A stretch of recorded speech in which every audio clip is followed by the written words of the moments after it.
गांव में एक बहुत गरीब परिवार था। एक व्यक्ति था, उसकी पत्नी खत्म हो चुकी थी। उसके घर में 2 बेटियां थी और एक पुत्र था। वो दोनों बेटियां शादी के योग्य हो जाती हैं और जब शादी के योग्य हुई, घर में ढंग से खाने के लिए अन्न नहीं था। तब तक बेटियां शादी के योग्य हो जाती हैं। जो बेटा था वो बेटा 12 वर्ष का था और जब बेटियां शादी के योग्य हुई, श्रोताओं, उस पिता को चिंता होने लगी है कि मेरे घर में मुझे खाने के लिए अन्न नहीं है, मैं अपनी बेटियों की शादी कैसे करूं। सिर्फ 1 बीघा उसके पास में खेती थी। विचार करता है कि मैं कैसे अपनी बेटी की शादी करूं। श्रोताओं, फिर विचार किया कि मैंने अपनी बेटियों को अब तक पाला है तो मैं शादी तो करूंगा, कहीं भी जाकर के करूं। भले ही मुझे जो मेरे पास में 1 बीघा खेत है, इस खेत को बेच करके मुझे अपनी बेटियों की शादी करनी पड़े, फिर भी मैं अपनी बेटियों की शादी करूंगा। बहुत जगह गया, कभी कहीं जाता है, कभी कहीं जाता है, लेकिन वही धन दौलत का लालच, दहेज का लालच, जहां पर जाता है वहीं दहेज मांगते हैं कि अपनी बेटियों के साथ में कितना दहेज देते हो। जवाब दिया, मेरे पास में 1 बीघा खेत है, मैं 1 बीघा खेत बेच करके मैं अपनी बेटियों की शादी तुम्हारे साथ में कर दूंगा। लेकिन जहां पर भी जाता है वहां से निराश होकर के वापस आ जाता है। श्रोताओं, अब एक बार घर पे आया, दोनों बहनों ने पूछ लिया, पिताजी कहां गए थे आप? जवाब दिया, बेटा मैं तुम्हारी शादी के लिए लड़का देखने के लिए गया, कोई लड़का मिला? जवाब दिया, मैंने बहुत कोशिश की, कोई लड़का ऐसा नहीं मिल रहा जो 1 बीघा में खेत बेच करके उसके साथ में शादी कर दूं। उसी समय दोनों बेटियां आपस में रोने लगी हैं। इधर दूसरा दिन हुआ, पिता फिर भागा, एक गांव में पहुंच जाता है तो जवाब दिया है कि हम तुम्हारे साथ में, एक व्यक्ति से कहा, हम तुम्हारे बेटे के साथ में अपनी दोनों बेटियों की शादी करना चाहते हैं, आप अपने दोनों बेटों की शादी हमारी बेटियों के साथ कर लो। जवाब दिया, क्या दहेज मिलेगा? वो पिता कहने लगा है, मेरे पास सिर्फ 1 बीघा खेत है और इस 1 बीघा खेत को बेच करके मैं अपनी बेटियों की शादी कर दूंगा। श्रोता बंधु, वो भी कुछ गरीब परिवार था, उसने हामी भर ली, ठीक है हम तुम्हारी बेटियों के साथ में शादी करा देंगे बेटों की। पिता हंसी खुशी के साथ में घर पर वापस आता है, आकर के भोजन की पूछा। दोनों बहनों ने भोजन किया। जवाब दिया है, पिताजी क्या हुआ, शादी तय हुई? जवाब दिया, बेटा मैंने तुम्हारी शादी तय कर। कैसे? 1 बीघा मेरे पास में खेत है, मैं इस खेत को बेच करके तुम्हारी शादी कर दूंगा उसके साथ। जवाब दिया है, पिताजी अब आप आराम करो।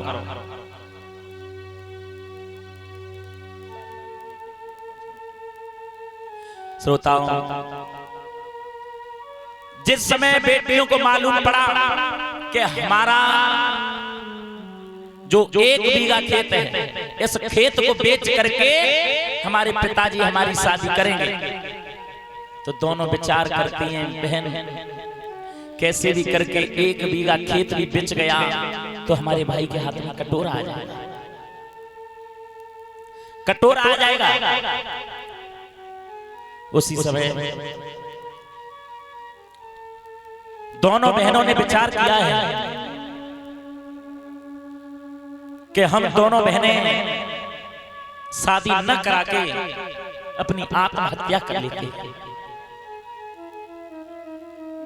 आज दोनों बहनों ने विचार किया और दोनों बहनें रात्रि का जिस समय हुआ, आज दोनों बहनें आत्महत्या करने के लिए तैयार हो जाती हैं। विचार करती हैं, अगर कैसे भी शादी हो गई हमारी तो हमारा भाई ये कहेगा कि हमारी बहनें शादी करके तो ले गई, लेकिन मेरे हाथ में कटोरा दे गई। श्रोता बंधु, आज दोनों बहनें विचार करती हैं कि अगर भले ही हमें आत्महत्या करनी पड़े, लेकिन हम अपने भाई के हाथ में कटोरा नहीं आने देंगे।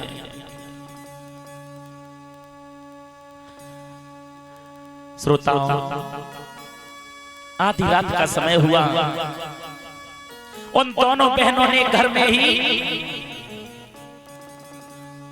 एक पाइप लगा हुआ था, उस पाइप पर एक रस्सी लेकर के फंदा बनाया और फंदा बना करके दोनों बहन उसी फंदा पर झूल जाती है।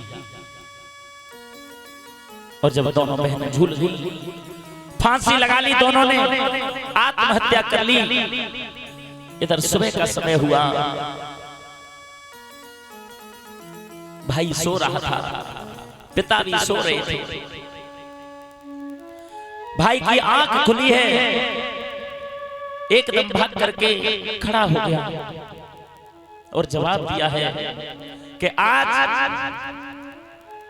मेरी बहनें मुझे जगाने के लिए क्यों नहीं आई?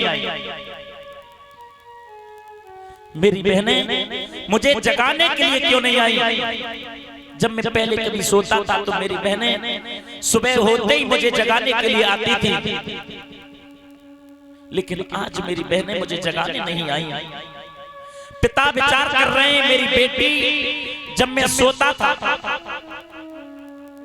तो सुबह के समय मेरी दोनों बेटियां हमें जगाने के लिए आती थी, लेकिन आज क्यों नहीं आई?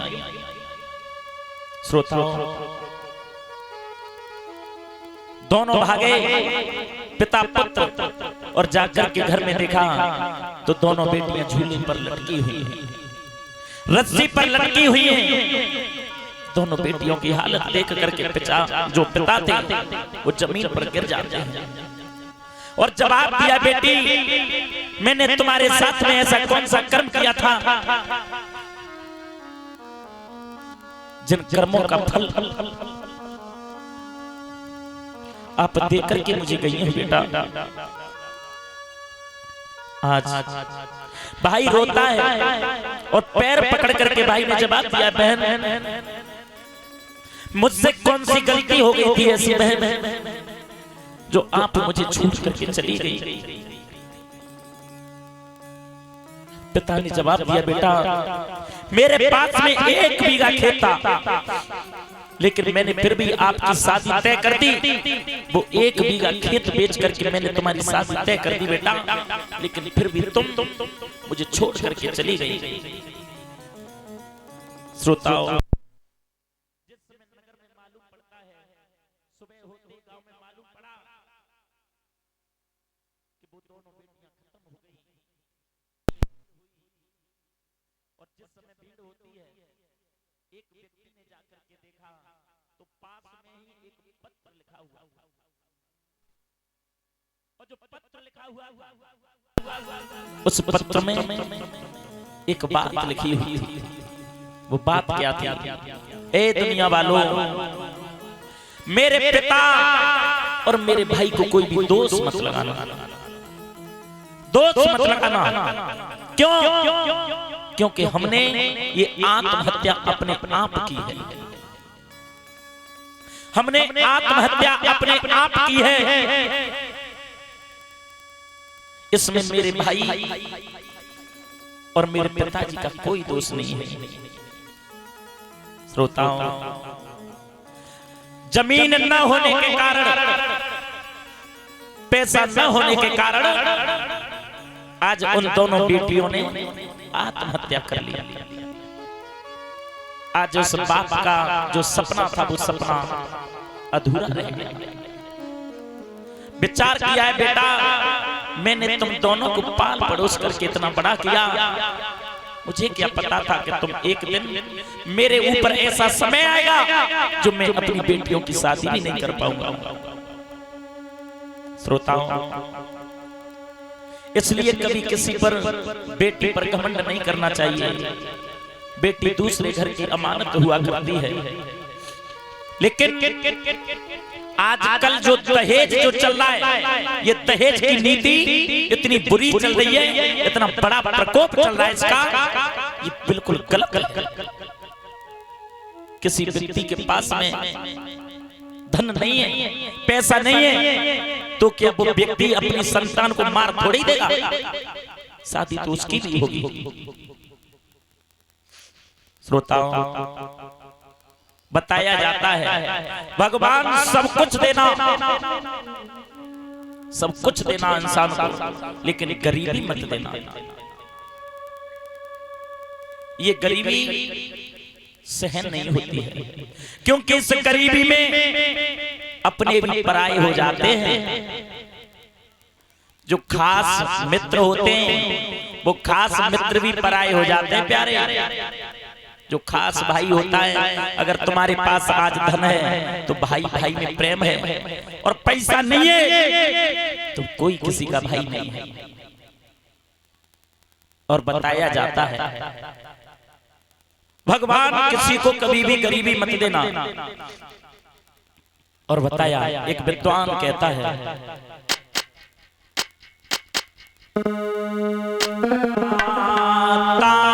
किसी को हरे गरीबी न दे,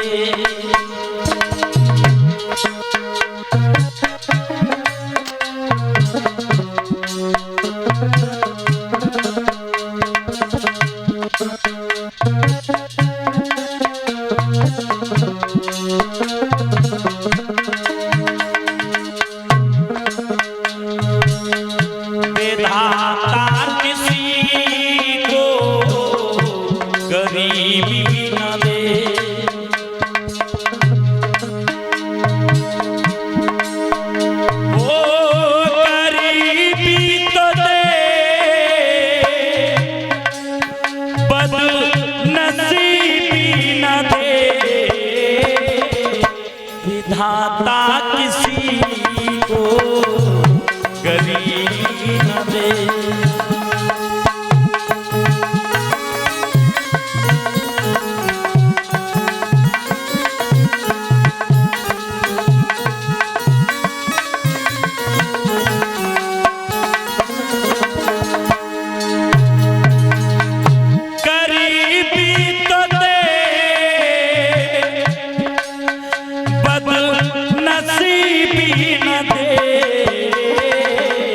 विधाता किसी को गरीबी न दे।